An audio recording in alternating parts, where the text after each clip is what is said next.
Saya Maijen TNI Anumerta DI Panjaitan.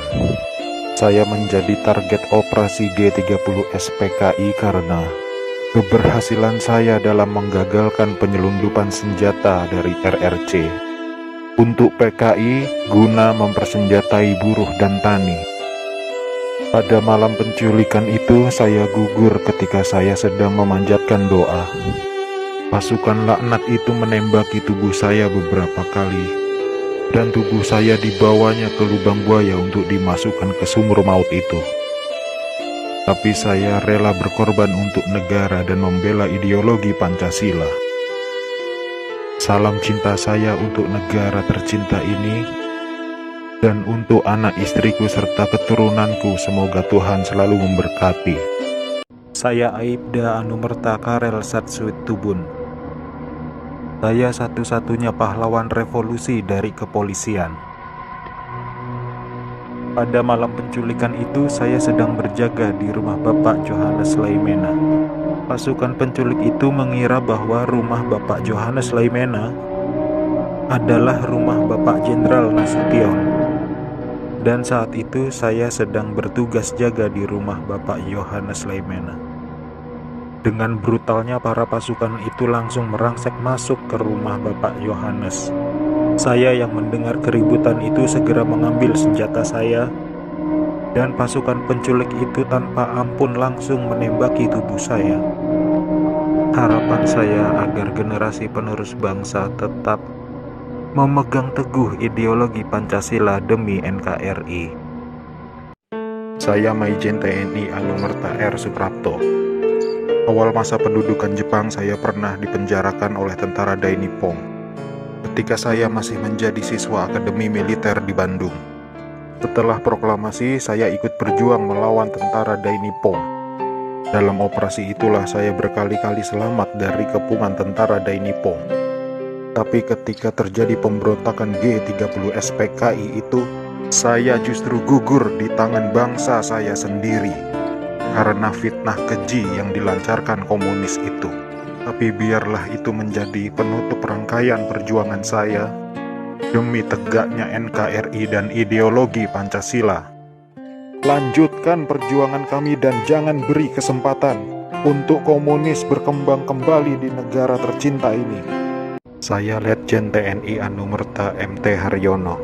Malam itu pasukan Cakra Birawa datang ke rumah saya dan meminta saya agar segera menghadap Presiden Soekarno di istana.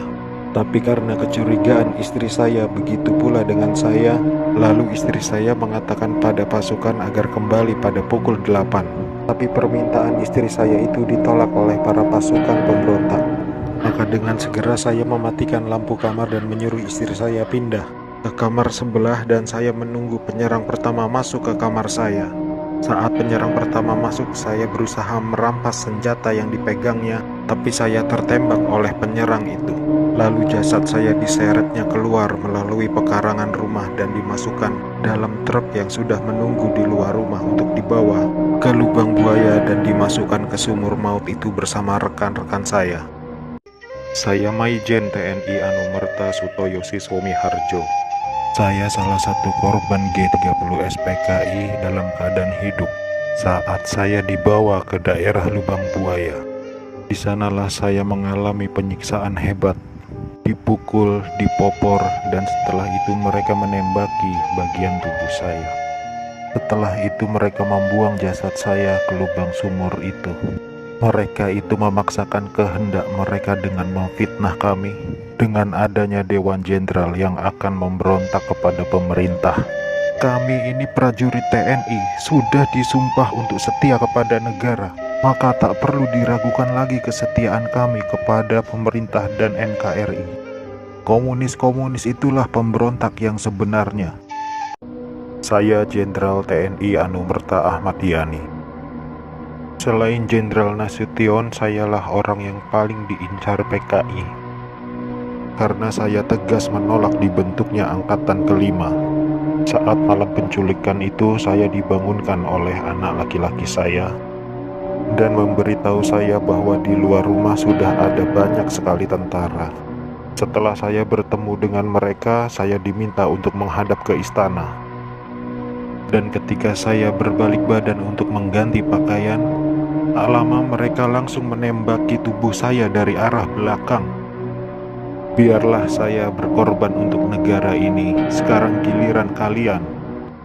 Dan jangan membiarkan paham komunis berkembang kembali di negara kita ini. Saya Letjen TNI Anumerta Siswondo Parman, salah satu korban G30 SPKI yang hidup pada saat saya dibawa ke lubang buaya malam itu. Setelah saya sampai di sana, saya mengalami penyiksaan, dipukul, ditembak di beberapa bagian tubuh saya tanpa ampun. Sama seperti halnya Jenderal Yani, saya menolak keras dibentuknya angkatan kelima oleh PKI itu. Juga karena saya menolak menekan adanya Dewan Jenderal. Karena itu semua fitnah kejam dari mereka-mereka itu.